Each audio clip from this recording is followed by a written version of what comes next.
नमस्कार। Usha Chhabra institute for creative engagement में एक बार आपका फिर से स्वागत है।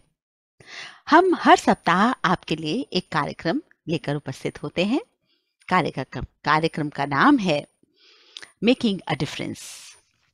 इस कार्यक्रम में हम आपकी मुलाकात हर बार एक ऐसे टीचर से कराते हैं जो अपने क्षेत्र में बेहतरीन काम कर रहे हैं। तो आज इस कड़ी में हमारे साथ हैं वीना ढींगरा जी। वीना जी, आपका हार्दिक स्वागत। बहुत बहुत नमस्कार आप सभी को, यहाँ जुड़े हुए उपस्थित सभी टीचर्स और पेरेंट्स जो भी जुड़े हैं। और मैं बहुत बहुत धन्यवाद करती हूँ उषा जी का, जिन्होंने अपने इस टॉक शो के लिए मुझे चुना। ये मेरे लिए सौभाग्य की बात है। वीना जी, ये हमारे लिए सौभाग्य की बात है कि आप हमारे इस प्लेटफॉर्म में जुड़ी हैं और मैं आपका परिचय करवाना चाहती हूँ सबसे। So, with 29 years of teaching experience, Miss Veena Dhingra still considers herself a learner first, then educator. With the aim to mathematization of minds, she is striding towards her mission to make mathematics popular and most interesting and likable subject among students and to remove phobia for maths from their minds. She has recorded podcasts on mathematics for CBSE, which has been uploaded on Sikshak Vani, an official website and app of CBSE. She has been conferred with Maths Promotional Award by All India Ramanujam Maths Club at its 14th annual convention on 12th to 14th February 2021 for her contribution to make mathematics popular and interesting among masses.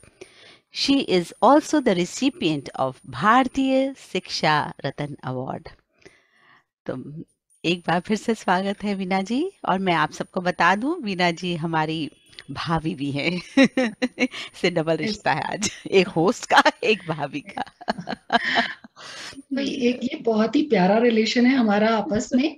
भाभी वाला तो relation प्यारा है ही। और जो हम दोनों अपनी अपनी फील्ड्स में, उषा जी जैसे हिंदी की फील्ड में जो कार्य कर रहे हैं, हमारा जब भी मुलाकात होती है हम एक दूसरे से मोटिवेट होते हैं। तो ये बहुत ही हमारी इंटरेस्टिंग टॉक रहती है हमेशा ही, जब भी हम मिलते हैं। जी बिल्कुल वीना जी। और आज की टॉक तो और भी इंटरेस्टिंग होने वाली है, मुझे पता है, क्योंकि आप मैथ्स की टीचर हैं, है ना। और ये जो बात हमने बोली, मैथ्स की टीचर हैं, है ना, तो जस्ट स्टाफ रूम में भी कोई बोलता है मैथ्स की टीचर आ रही है या क्लास। तो एक ऐसे ही, मतलब दूर से ही, अरे भैया दूर रहो, हमसे तो ये मैथ्स होती नहीं थी, इस मैथ्स तरह के टीचर ना हो गए जैसे कोई हुआ। हाउसफुल। तो मैं ये जानना चाहती हूँ कि ऐसे सब्जेक्ट को हाथ लगाने से पहले क्या आप भी डरे थे या बहुत स्मूथली हो गया? बहुत बहुत सही पकड़े हैं Usha ji. This is a fact. ऐसा नहीं है। देखो, जब तक बचपन वाली एज होती है तब 7th 8th क्लास तक पता भी नहीं होता कि हम क्या करने जा रहे हैं और क्या बनेंगे। तब तक मैथ्स से डर लगता था मुझे, ऐसा कुछ याद नहीं है, लेकिन हाँ जरूर नंबर जरूर कम आते थे। और वो अच्छा। एक एग्जाम से पहले एंग्जाइटी हो जाती थी। तो that anxiety only leads to that, डर और फोबिया और भय जिसको कहते हैं, एंग्जाइटी से लीड होता है। तो वो मुझ में भी थी। 7th 8th स्टैंडर्ड तक नंबर बहुत कम आते थे। और लास्ट मोमेंट पे क्योंकि एग्जाम को पढ़ने की कोशिश करते थे, I am stressing the point, पढ़ना, सीखना और पढ़ना, देयर इज अ डिफरेंस। तो पढ़ने की कोशिश करते थे, इस वजह से प्रॉब्लम आ जाती थी। तो एक बार 8th में फाइनल एग्जाम्स थे, रात को 12 बजे भाई के पास, बड़ा भाई मैथ्स में अच्छा था, तो उनसे पूछे कि ये प्रॉब्लम सॉल्व कर दो। सीधा एक चार्टा पड़ा था कि मैं नहीं समझाऊंगा, साल भर तुम सोती रहती हो क्या, या पहले सोती रहती हो। एग्जाम मैथ्स को शुरू से पढ़ना होता है, ये नहीं कि लास्ट मोमेंट पे तुम क्वेश्चन लेके आए हो। तो उस दिन के बाद से थोड़ा सा धक्का सा लगा कि नहीं, मैथ्स मुझे रेगुलर पढ़ना है। और जैसे ही रेगुलर पढ़ना और सीखना और उसको समझना शुरू किया, of course with the help of teachers and Elder brother, तो बहुत फायदा हुआ उससे। मैथ समझ आने लगा। समझने के जब समझ आने लगता है तो फिर इंटरेस्ट क्रिएट होता है, और धीरे धीरे इंटरेस्ट बढ़ता चला गया। और 12th के बाद बीएड कॉलेज में बीएससी बीएड इंटीग्रेटेड कोर्स किया। तो जब टीचिंग लाइन में जाते हैं, शुरू से ही डिसाइड हो गया 12th के बाद ही कि टीचर बनना है, साइंस या मैथ्स का। तो वहां पे रीजनल कॉलेज अजमेर से मेरी क्वालिफिकेशन है। तो वहां पे टीचर का जो है ना, कि आपने टीचर बनना है, वो शुरू से फ्रॉम वेरी फर्स्ट ईयर आपके दिमाग में डाला जाता है, और कैसा टीचर बनना है। तो 4 साल के बाद एक बहुत अच्छी सी आउटपुट आती है, और उसका रिजल्ट मैं खुद अपने में भी ऑब्जर्व करती हूँ और अपने फ्रेंड्स में भी। They all are very good establish teachers. तो तो इस तरह से ये में टीचिंग प्रोफेशन तो था ही, लेकिन वो पैशन भी बन गया। बहुत सुंदर, बहुत सुंदर। प्रोफेशन को पैशन बनाना ये बहुत ज़रूरी है, नहीं तो हम वो आउटपुट नहीं दे पाएंगे। और तो टीचर्स का बहुत बड़ा रोल है, हम्म, क्योंकि जैसे जैसे आपको टीचर्स मिलते हैं ना, और फॉर्चुनेटली मुझे 11th 12th में 9th 10th में जो मैथ्स के टीचर्स मिले, फिर कॉलेज में जो ग्रेजुएशन में टीचर्स मिले हम्म, मैथ्स के, दे वर वंडरफुल। तो उन्होंने जो दिमाग में डाला, कॉन्सेप्ट्स को डाला, नॉट ओनली कॉन्सेप्ट्स, उन्होंने मैथ्स को कैसे पढ़ना चाहिए, वो चीजें जो हमारे में इंस्टिल की, that I want to share with my students and keep on doing that. बहुत सुंदर, हाँ, बहुत अच्छी बात है। अ, जहाँ पर बात आती है मैथ्स की और मैथ्स के एग्ज़ाम की, जब मैं स्कूल में थी और क्लास टीचर भी रही हूँ काफ़ी साल, तो पेरेंट्स कई बार बोलने आते थे कि मैम, मैंने जब बोला कि भाई रिजल्ट में मैथ्स क्यों डिप हुआ हुआ है, बच्ची तो अच्छी है, मेहनती, कहते मैम हम आपको कॉपियाँ लाकर दिखा देंगे, बच्चा वाकई बहुत मेहनत कर रहा है, पता नहीं क्या होता है, हाथ पैर ढीले हो जाते, पसीने छूटने लगते हैं, घर से आती ही नहीं है, रोने लग जाती है कि मैं एग्ज़ाम नहीं दूंगी। जबकि ये बच्ची दूसरे सब्जेक्ट्स में अच्छा कर रही होती है, लेकिन मैथ्स में ऐसा क्या हो जाता है उसे, ऐसे बच्चों को क्या हो जाता है कि वो घबराते हैं। आप बहुत सही बात बोली है कि पेरेंट्स हमारे पास भी जब आते हैं तो घर में सारा दिन करती रहती है मैथ्स। हम्म। मतलब करती रहती है, मतलब कैसे करती रहती है जी। आधे से ज्यादा बच्चे तो बोलते हैं कि जी यूट्यूब से हम सॉल्यूशंस, होमवर्क करते रहते हैं। मैथ्स का होमवर्क करना इज नॉट इम्पोर्टेंट, मैथ्स की प्रैक्टिस इज इम्पोर्टेंट। मैं क्लास में भी बच्चों को कहती हूँ कि I value your class work notebook, not your homework. मैं आई विल जज you on the basis of classwork. Classwork is not means only work done in the class. If you are doing it in practicing it in your home also, that is also I consider that in classwork only. So practice is important. चाहे वो question का solution निकला या नहीं निकला, I ask them कि आप सारे क्वेश्चंस को अपने आप से करके देखोगे, और बिल्कुल भी सॉल्यूशन के लिए किसी की का या किसी गाइड का या किसी यूट्यूब वीडियो का, यूट्यूब वीडियोस का तो अब प्रोविजन आया, लेकिन पहले भी बच्चे गूगल कर लेते थे, उसका यूज नहीं करोगे। कल जब मेरे पास आओगे तो जहां आप अटके हो, जिस भी स्टेप पे अटके हो, you ask me, I will clarify that. तो प्रैक्टिस इज मोर इम्पॉर्टेंट। तो जब बच्चे उसको एक तरह से ले लेते हैं ना कि हमें सिर्फ आंसर्स जो ये इतने से इतने होमवर्क मिला है क्वेश्चंस का, उसे पूरा करके ही जाना है। मैं उन बच्चों को अप्रिशिएट नहीं करती कि जो सारे क्वेश्चंस करके लाते हैं। वो कहते हैं अच्छा ये आप करके लाए, क्या आपने खुद से किए? इनिशियली दे हाँ किए हैं, but okay come and solve it on the board. They are not able to do it. तो मुझे वो वाला काम नहीं चाहिए।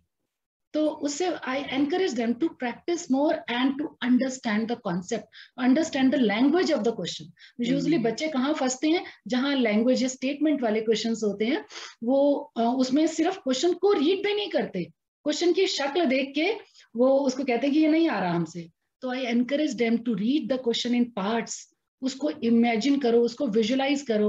और मेरा जो पूरे थ्रू आउट मेरे करियर, मेरा जो जोर रहा है कि बच्चों को क्वेश्चन को विजुलाइज कराना, उस हम्म। सिचुएशन को विजुलाइज कराना, कि जब वो किसी भी कॉन्सेप्ट को विजुलाइज कर लेते हैं, उसको ये सोच लेते हैं कि हमारे लाइफ में वो कहाँ यूज होगा, तो उनका इंटरेस्ट बन जाता है। और एक बार इंटरेस्ट बन जाए तो they start understanding the subject and start loving the subject. Great, great, great. तो आपने जो भी बात बोली बहुत ही सही बात है कि अंडरस्टैंडिंग इज इम्पोर्टेंट। तो 29 साल हो गए आपको इस सफ़र पर, ठीक है। छोटी सी उम्र में जब हम बीएड करते हैं और बहुत सी अ, सोच के आते हैं बस हम तो बेस्ट टीचर बनेंगे, है यस ना। यस। और आज 29 ईयर्स आप कंप्लीट करें इस साल, क्या आपको लगा कि आज जो है आप हैं और जो बरसों पहले थी उसमें बहुत बदलाव, और जो बच्चे आपसे जब पहले पढ़ कर गए, ये मिस कर दिया, वो ये मिस कर दिया, या आप बदल रहे हैं, अपनी टेक्निक्स को बदल रहे हैं, ग्रोथ माइंडसेट, मतलब क्या आपको लग रहा है कि आप वही वीना है या आप बिल्कुल बदल चुकी हैं, क्या लग रहा है आपको? बहुत ज्यादा चेंज आया है 29 साल में अपने आप में। ये ऐसा नहीं है कि जब शुरू में आते आए थे तो एंथुसियाज्म तब ज्यादा था, बट डेप्थ ऑफ नॉलेज कम थी, दिस इज अ फैक्ट। लेकिन इन इन 29 सालों में लगातार लर्निंग होती है, every year every session, with every session I would say कि हर साल जब हम अगले साल के सेशन के बच्चों को पढ़ाते हैं, क्लास में पढ़ाते हुए अचानक से पता ही नहीं चलता कि कोई चीज ऐसी निकल कर आ जाती है, तो खुद को इमीडिएटली रियलाइज होता है। Sometime I share with students also कि बच्चों ये चीज अभी अभी मेरे दिमाग में आई, ये एग्जाम्पल आपको समझाना अभी अभी आया।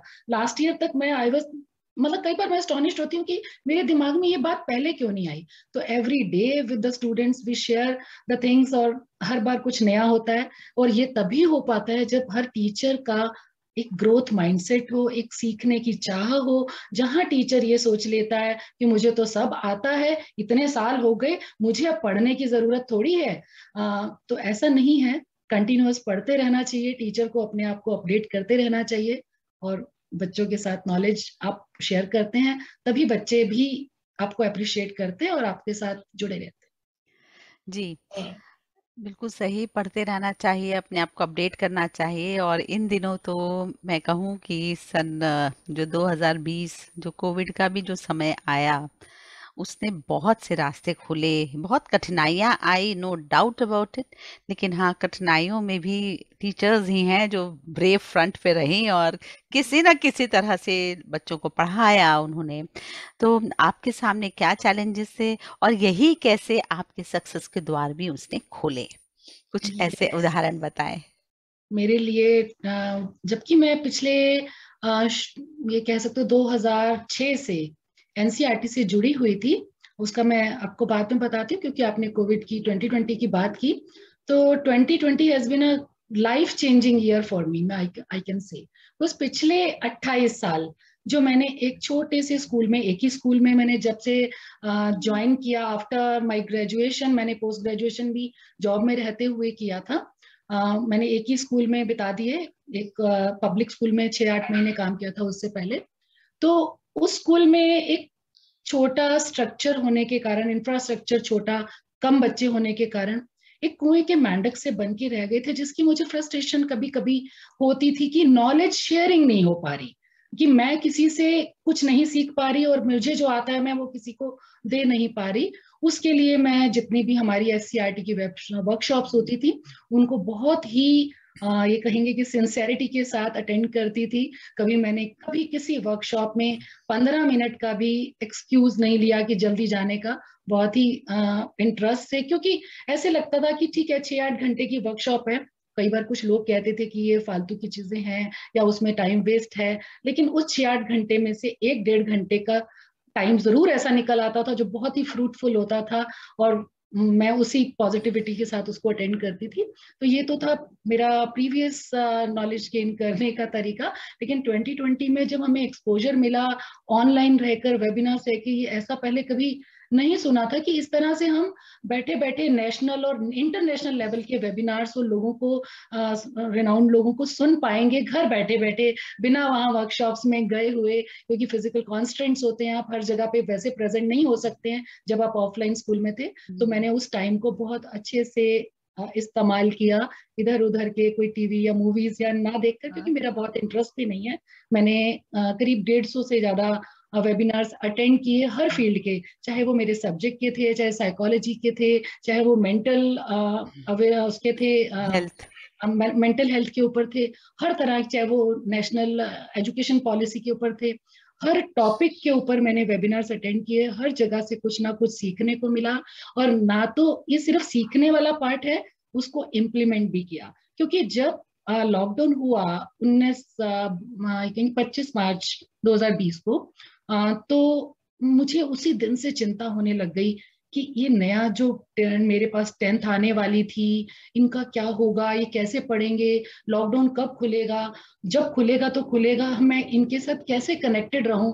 बच्चों के भी मुझे मैसेज आते थे, क्योंकि वो बच्चे शुरू से मुझसे व्हाट्सएप पे जुड़े हुए थे, कभी कभी मुझसे व्हाट्सएप पे प्रॉब्लम्स भी पूछ लिया करते थे, मैं उनको एनकरेज करती थी।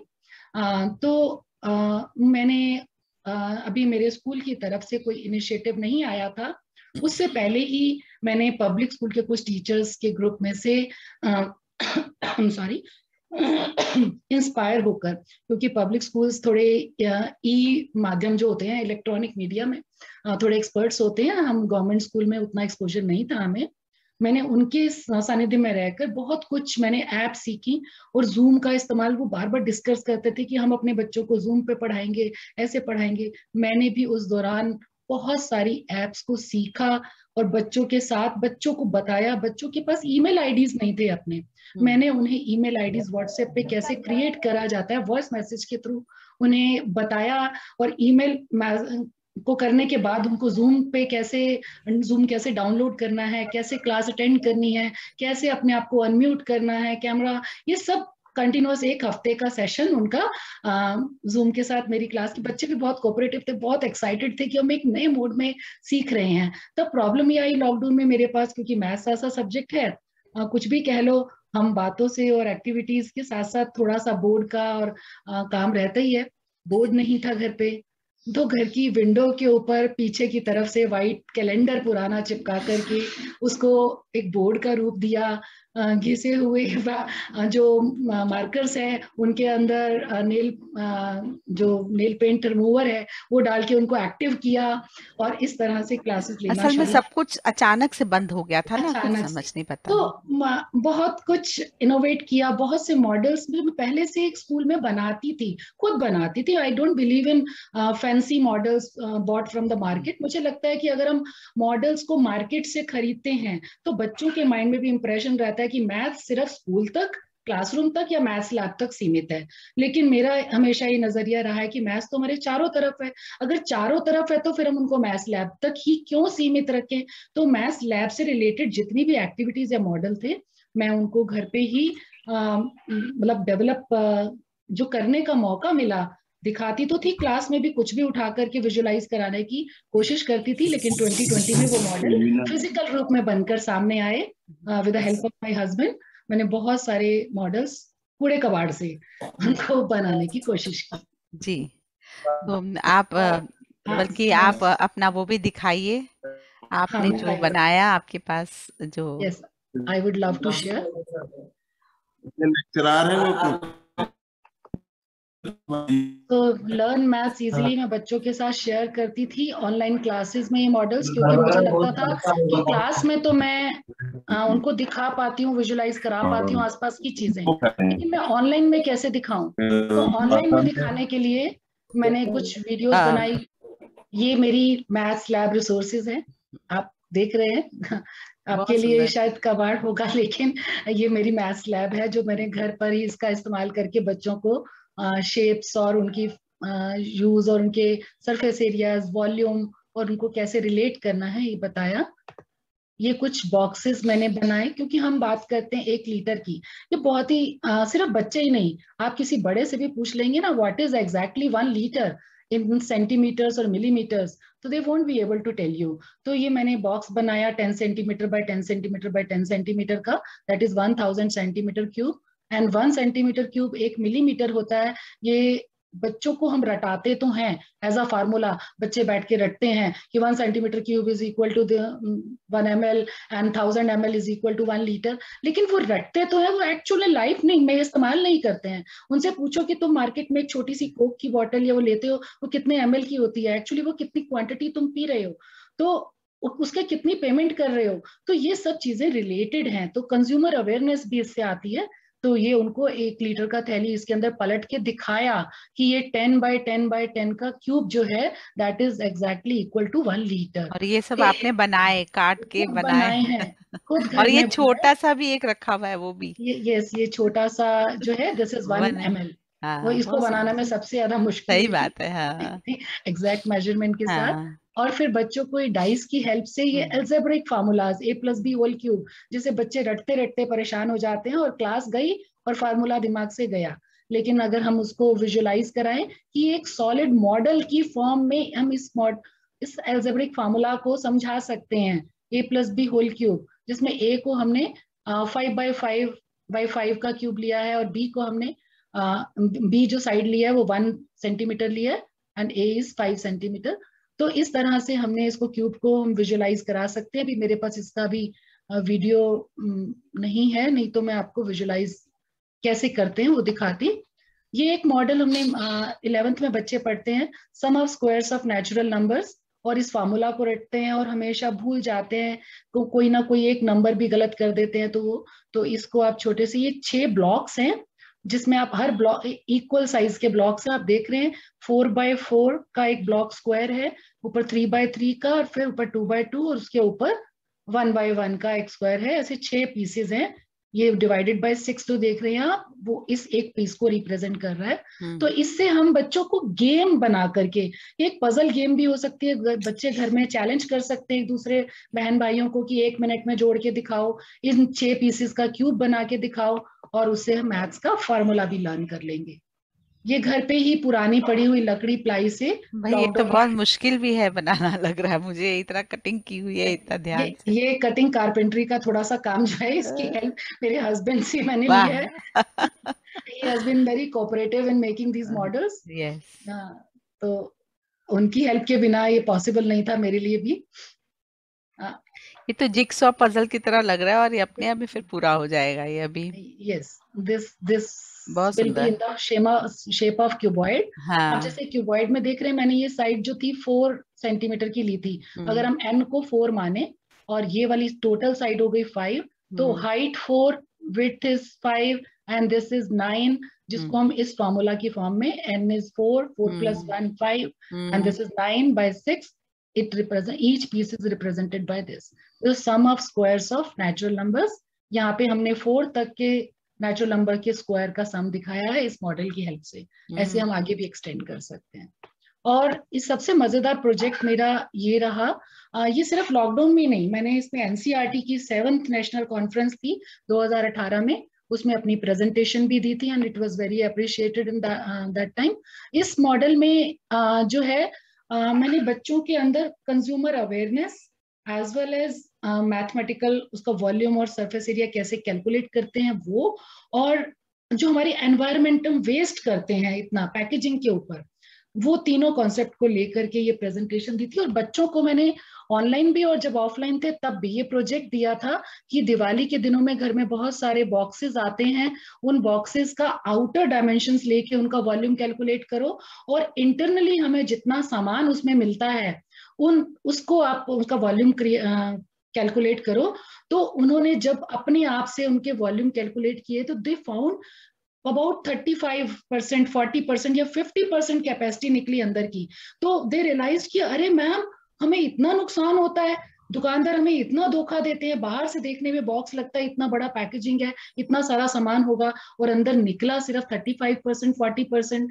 तो दे प्लेज्ड कि मैम हम ऐसी पैकेजिंग की चीज ना खरीदेंगे, ना किसी को गिफ्ट करेंगे। तो मेरे लिए वही बहुत ही मोटिवेटिंग फैक्टर था। सही बात है, काफी बड़ी चीज है, क्योंकि आजकल पैकेजिंग में बहुत खर्च भी हो रहा है और सामान उतना नहीं मिलता जितना कि हम पैसे पे कर रहे होते हैं। बिल्कुल बिल्कुल।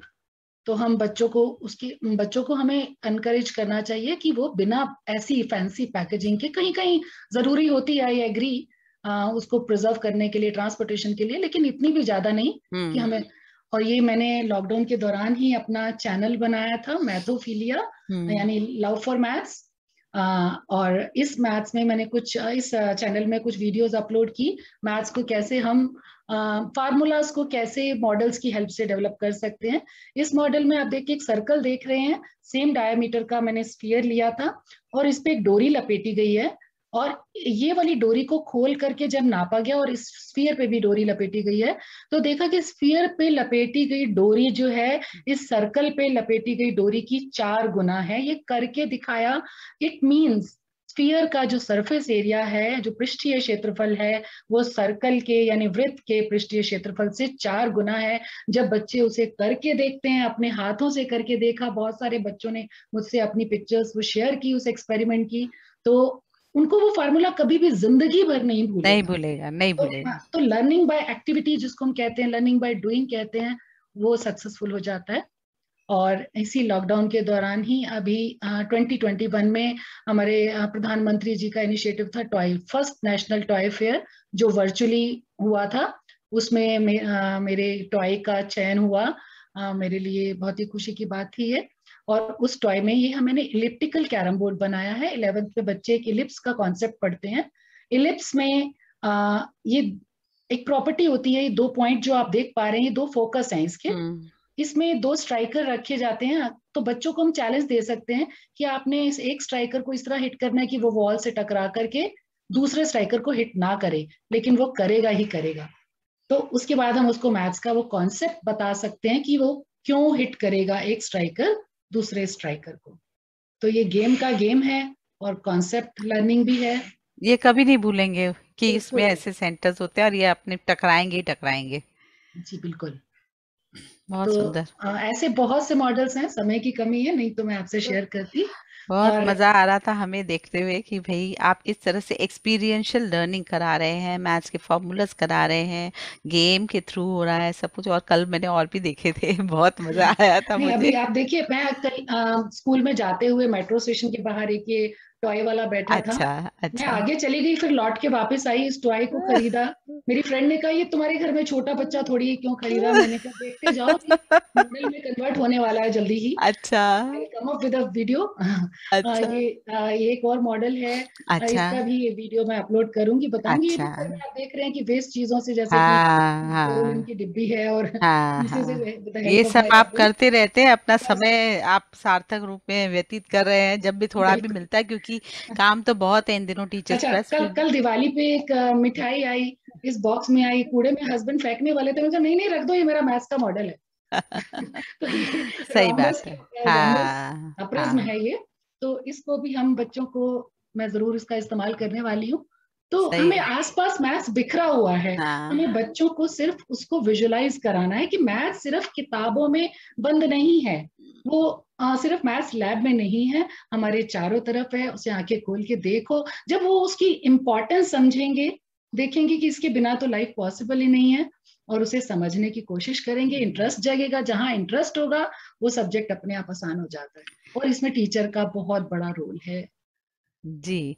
तो इन दिनों आपने जैसे कहा कि आप हमेशा अपडेट कर रही हैं अपने आप को, तो इन दिनों मैंने देखा आप न्यूज़पेपर में भी कुछ आर्टिकल्स आपके देखे हैं मैंने। और आप संस्थाओं से जुड़ रहे हैं, डायरेक्टर पोस्ट में भी हैं, कोई कोई संस्था के साथ जुड़ी, उनके बारे में थोड़ा बताएं।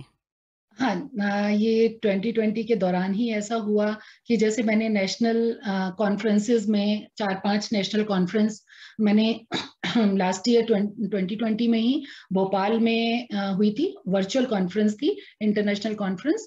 उसमें भी मैंने पार्टिसिपेट किया, अपनी प्रेजेंटेशन दिया था इन्हीं मॉडल्स को लेके। घर में घर कन कन घर घर मैथ्स लैब, कन कन मैथ्स लैब, क्या बात। तो इस टॉपिक के ऊपर। और इस तरह से 2-3 मेरी वर्कशॉप्स को देखते हुए ये doctor Raman science and technology foundation है, उनके चेयरमैन है डॉक्टर चंद्रमौली जोशी।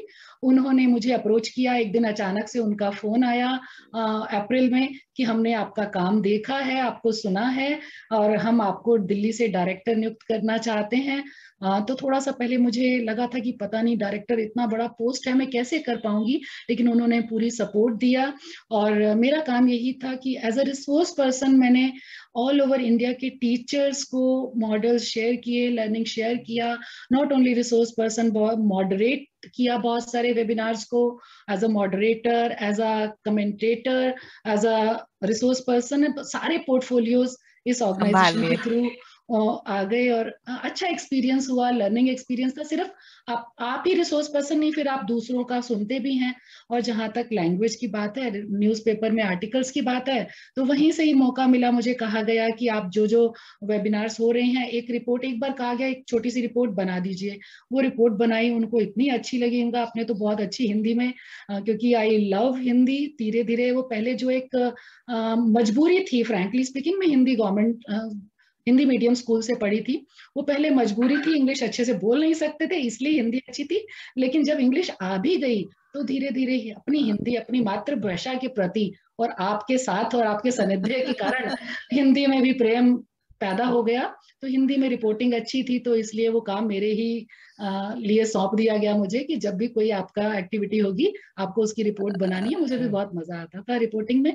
और सीबीएसई के कुछ सर्कुलर्स आए, तो उनको भी हिंदी में, क्योंकि नॉर्मली वो इंग्लिश में होते हैं, तो हिंदी में ट्रांसलेट करके मैंने न्यूज़पेपर्स में दिए, ताकि जो इंग्लिश भाषी नहीं है, अंग्रेजी नहीं पढ़ना चाहते, उनको भी हिंदी में पता चल सके वो इन्फॉर्मेशन। अभी जो एक यात्रा भी हो रही है उस हाँ, हमारे जो ऑर्गेनाइजेशन की तरफ से एक अमृत भारत गणित यात्रा रामानुजन के नाम से 2 अक्टूबर 2021 को सोमनाथ, अहमदाबाद सोमनाथ मंदिर गुजरात से शुरू हुई थी। और वो कुछ यात्री परमानेंट निकले हुए हैं, और 25 स्टेट्स में वो जाएंगे, जिसमें से अभी तक 10 स्टेट्स कवर कर चुके हैं दिल्ली को मिला के, और अभी 15 स्टेट्स में जाना है। 82 दिन में 25 स्टेट्स, 75 स्कूल कवर करने का टारगेट है। 22 दिसंबर 2021 को त्रिपुरा में ये यात्रा, रामानुजन जी के जन्मदिन पे, जो कि बहुत बड़े गणितज्ञ हैं, ये यात्रा वहां पर समापन होगा उसका। और ये यात्री हर स्टेट में स्कूल्स में जा रहे हैं। हमारे लिए बहुत ही गर्व की बात है कि हमारा विद्यालय, दिल्ली के 10,000 विद्यालयों में से 2 या 3, एनसीआर को मिला के 3 विद्यालय चुने गए थे। उन 3 विद्यालयों में से हमारा विद्यालय भी उस यात्रा के लिए चुना क्या गया। बात है। हमने विद्यालय की तरफ से इस यात्रा का स्वागत किया, बहुत ही आनंद आया। बच्चों ने एक्टिविटीज में, जो यात्री निकले हुए हैं, वो अपने साथ पिटारा लेकर एक्टिविटीज का निकले हुए हैं। गणित और साइंस के मेहुल सर हैं, ब्रजेश दीक्षित सर हैं, उन्होंने वो प्रेजेंट किया। तो मैं उस मिशन में भी जुड़ी हुई हूँ, उस Raman science and technology foundation और doctor APJ Abdul Kalam council for young scientist की पहले मैं डायरेक्टर थी। मेरे काम को देखते हुए मुझे नेशनल सेक्रेटरी बना दिया गया है। और मैंने अपने आप से, मेरा आइडिया से और इस संस्था के सहयोग से last year national level rangoli competition, mathematic rangoli, जो कि अपने आप में एक पहला अनूठा एक्सपेरिमेंट था। यहाँ पे हमें 3,000 से ज्यादा रजिस्ट्रेशन हुए थे, और पार्टिसिपेशंस भी 1,500 हमारे पास पार्टिसिपेशन आए थे। ये होलसेल अकेले इसको शुरू किया था, लेकिन यात्रा में लोग जुड़ते चले गए, और बहुत ही सफल एक्सपेरिमेंट रहा था ये। गुड। तो वीना जी, इतने साल हो गए, लेकिन कहीं जरूर कुछ ना कुछ ऐसे इंसिडेंट्स होते हैं जो कहीं रुक जाते हैं आपके दिल पे। वीक स्टूडेंट हो, तेज स्टूडेंट हो, जरूर कहीं ना कहीं कुछ ऐसे एनेक्डोट्स रह जाते हैं हमारे साथ। कुछ ऐसा है आपके साथ, कुछ हुआ, कुछ याद? बहुत सारे, इतने सारे हैं कि ऐसा लगता है कि मैं किसको पिक करूं इस समय। जैसे अभी 2-1 साल पहले मुझे अचानक से एक बच्चे का फोन आया कि मैम, आपने पहचाना, मैं ये नाम है। मुझे नाम थोड़ा सा ध्यान था, क्योंकि वो मेरे करियर के बहुत बिगनिंग ईयर्स में से बच्चा था। 25 साल बाद उसने कॉल किया था मुझे, कि मैम मुझे पहचाना, मुझे नाम थोड़ा सा ध्यान आया। तो मैंने कहा बैच वगैरह बेटा मुझे ध्यान नहीं है। कहते नहीं मैम, आपने इस ईयर में, आपने नए नए जब आए थे 92 में हमारे स्कूल में, हमें 9th पढ़ाई थी, 9th 10th 11th 12th आपने पढ़ाया। हमें आज भी आपके पढ़ाए हुए तरीके और वो मुझे सीन याद है कि आपने हमें कैसे बोर्ड मास 9th में इंट्रोड्यूस कराया था। उससे पहले हमें पता ही नहीं था कि बोर्ड मास क्या होता है, और इतने इंटरेस्ट लेके आप मजेदार तरीके से पढ़ाते थे। मैं अपने बच्चों को आपके एग्जाम्पल देती हूँ कि हमारी टीचर ने ऐसे पढ़ाया। आज जब आपको फेसबुक पे हमने ढूंढा और आप मिल गए, तो मैंने अपने बच्चों को दिखाया कि देखो ये हमारी टीचर है, इन्होंने हमें पढ़ाया है, जिनके बारे में अक्सर बात करती हूँ। तो आई वॉज सो हैप्पी कि यही हमारे लिए मोटिवेशन है, यही हमारे लिए अवार्ड है, जब बच्चे काम को रिकॉग्नाइज करते हैं। और इस दौरान मैम एक उषा जी मजेदार बात ये हुई कि मैंने बच्चों को, अपने स्कूल की कोई एलुमनी एसोसिएशन नहीं थी, मैंने उन बच्चों को, क्योंकि बच्चे मुझे फोन करते थे, बोलते थे कि मैम हम आपसे जुड़ना चाहते हैं, कैसे जुड़ें, तो एक प्लेटफॉर्म चाहिए, तो मैंने उनका फेसबुक ग्रुप भी बनाया और लगभग 1 साल होने वाला है, उसमें 1,000 से ज्यादा बच्चे, और बच्चे ही क्यों, मेरे भी जन्म से पहले के बैचेस, क्योंकि हमारा स्कूल 112 साल पुराना है, तो मेरे जन्म से पहले जो पास आउट करके गए 11th इंटर पास किए हुए, वो लोग भी उस ग्रुप में जुड़े हैं। तो बहुत मजा आता है हम लोगों के साथ इंटरेक्ट करके। इस तरह के कुछ ना कुछ काम, मजेदार भी और गणित मैंने से ये related देखा है कि आप बहुत सारे कुछ थ्रेड्स को पकड़ के चल रही हैं, ये भी, और मजे भी ले रही हैं और बहुत कुछ जैक ऑफ सीख भी रही ऑल, जैक ऑफ हैं। ऑल एंड मास्टर ऑलरेडी हैं आप, ये मत बोलिए। मास्टर ऑफ नन नहीं, मास्टर ऑफ मेनी, है ना, आई वो ट्राई टू ऑलरेडी बी, है। हाँ, नहीं नहीं आई एम नहीं, ऐसा ट्राइंग, आई एम हाँ, स्ट्राइविंग टुवर्ड्स दैट। यस तो यस। बहुत से ऐसे, अच्छा जहां तक बात है, सोशल मीडिया में सिर्फ व्हाट्सएप या फेसबुक ही आता था 2020 से पहले। ईमेल भी, पहली ईमेल मेरे बच्चों ने मुझे बना के दी थी। ये 2020 में ईमेल बनाना और पता नहीं जाने क्या क्या गूगल की एप्स, जो बिल्कुल भी हाथ नहीं बैठा था, जिसके लिए घर में डांट पड़ती थी कि मम्मी आपको कितनी बार समझाया, ये आता नहीं है। वो सब सीखा, ट्रेनिंग्स ली, ऑनलाइन ट्रेनिंग्स ली, और मैं अभी गूगल लेवल एडुकेटर 1 हूँ, जी, सर्टिफाइड एडुकेटर हूँ गूगल लेवल 1 की, और सेकंड लेवल के लिए अभी तैयारी चल रही है। तो ग्रेट। ये सब चीजें सीखते चले गए और सिखाते चले गए। और एनसीईआरटी में भी मुझे मौका मिला 2020 में, ई विद्या प्रोग्राम लॉन्च हुआ था इसी दौरान, जिसमें मैंने मेरी बहुत सी वीडियोस, 8-10 वीडियोस मेरी रिकॉर्ड हुई हैं 11th-12th के लेसन्स के ऊपर। आप देख सकते हैं ई विद्या में लिंक पे जाकर। और एससीईआरटी में एज अ रिसोर्स पर्सन मैं पहले ऑफलाइन में भी थी, और ऑनलाइन भी 2021 में भी, ऑनलाइन में भी मैंने एज अ रिसोर्स पर्सन। तो खूबसूरत जर्नी रही और आगे भी ऐसे ही बहुत सुंदर रहेगी, क्योंकि आप एक लर्नर, जैसा आपने अपने मोटो में भी लिखा ये बात। तो चलते चलते हमारे पेरेंट्स, हमारे दर्शक, उनको कुछ एक दो पंक्तियों में कुछ बोलना चाहेंगे आप? क्या आप चाहते हैं कि भैया क्या करना चाहिए मैथ्स के लिए, ऐसा कुछ?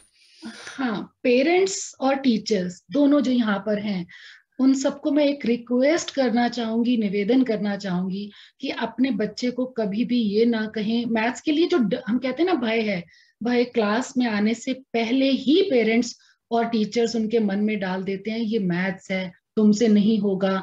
और मैथ्स की सीधा ही, जैसे ही 6 क्लास में आते हैं, पेरेंट्स को लगता है कि अब हम समय नहीं दे पाएंगे, तो वो कहते हैं कि मैथ्स की ट्यूशन रख देते हैं। Why only maths? अगर ट्यूशन रखनी है तो वो सब सब्जेक्ट्स की बात क्यों नहीं करते, वो सिर्फ मैथ्स की ही बात क्यों करते हैं? क्योंकि उनको लगता है कि हम तो समय नहीं दे पाएंगे, तो वो मैथ्स के लिए, तो जब बच्चे को बार बार आप ट्यूशन की बात करते हैं कि 6th ऑनवर्ड ही उनको ट्यूशन रखना पड़ेगा, तो बच्चे के माइंड में आ जाता है कि हाँ ये सब्जेक्ट मुश्किल है, तभी हमें ट्यूशन की जरूरत पड़ रही है। तो हम खुद ही कहीं ना कहीं समाज में हम जिम्मेदार हैं। जैसे कि आपने शुरू में ही कहा था कि मैथ्स के टीचर को देखते ही, हमें देखते ही लोग कहते हैं मैथ्स, अरे आप मैथ्स के टीचर हैं, अरे आपसे तो 4 कदम दूर ही रहे तो अच्छा है। तो इस तरह के वाक्य जो है, मैंने मुझे कहना नहीं चाहिए। इवन केबीसी जो प्रोग्राम आता है उसमें भी अमिताभ बच्चन जी ने भी 1-2 बार कुछ ऐसा इस्तेमाल किया जो कि मुझे अच्छा नहीं लगा, कि उन्होंने कहा कि अरे अरे मैथ्स, मैथ्स से तो मुझे बहुत डर लगता था जब मैं पढ़ता। तो इस तरह के वाक्य जो है ना, बच्चे के माइंड में कहीं इम्प्रिंट हो जाते हैं कि मैथ्स तो सब्जेक्ट है ही मुश्किल, वो टेकन फॉर ग्रांटेड मान लेते हैं। तो हमें ऐसे सेंटेंसेस का यूज बच्चों के सामने नहीं करना है। उन्हें कहना है कि मैथ्स बहुत इजी है, बहुत इंटरेस्टिंग है। जब हम कहेंगे पॉजिटिव वाइब्स जाएंगी, तो बच्चे उसको पॉजिटिवली लेंगे भी। तो पेरेंट्स से यही निवेदन है, मैथ्स के लिए भय आप तो कम से कम मत डालें, और उन्हें वो माहौल दें, प्रैक्टिस के लिए एनकरेज करें। सिर्फ होमवर्क करना काफी नहीं है, बच्चों को कहें कि मैथ्स समझें, और वो खुद भी समझा सकते हैं अपनी सराउंडिंग में से चीजें लेकर, कि देखो मैथ्स यहाँ भी है, यहाँ भी है। तो इस तरह की चीजें बच्चे सीख सकते हैं। और जहां तक बच्चों के लिए बात है, जैसा कि मैंने कहा कि प्रैक्टिस करना बहुत जरूरी है। 7-8 साल पहले मैं एक वर्कशॉप में थी, बीच में ब्रेक आया, लंच ब्रेक, तो मैंने वहीं पर एक कविता भी लिखी थी इसके ऊपर। एग्जैक्टली अभी मुझे वो वाई वाज सर्चिंग, वो कहीं लिखी थी, वो पूरी याद नहीं है उसकी बिगनिंग, क्योंकि तब ना एक आइडिया का एक टैग लाइन थी कि हर एक दोस्त जरूरी होता है। उसी धुन को, तब वो फेमस थी, उसी धुन को लेते हुए मैंने ये लिखा था मैथ्स की प्रैक्टिस में हर क्वेश्चन जरूरी होता है, मैथ्स की प्रैक्टिस में हर क्वेश्चन जरूरी होता है। कोई क्वेश्चन टेढ़ा तो कोई मेढ़ा होता है, पर हर क्वेश्चन करके देखना जरूरी होता है। तो एक बड़ी सी कविता थी, कभी समय मिलेगा तो मैं जरूर अपलोड करूंगी। क्योंकि बच्चे जो है ना, 2 क्वेश्चन करते हैं एक्सरसाइज के, तो वो सोच लेते हैं कि ये 2 क्वेश्चन हो गए, अब बाकी तो हो ही जाएंगे, चलो स्विच टू नेक्स्ट एक्सरसाइज। पर ऐसा नहीं है। Each and every question has a different concept hidden in it.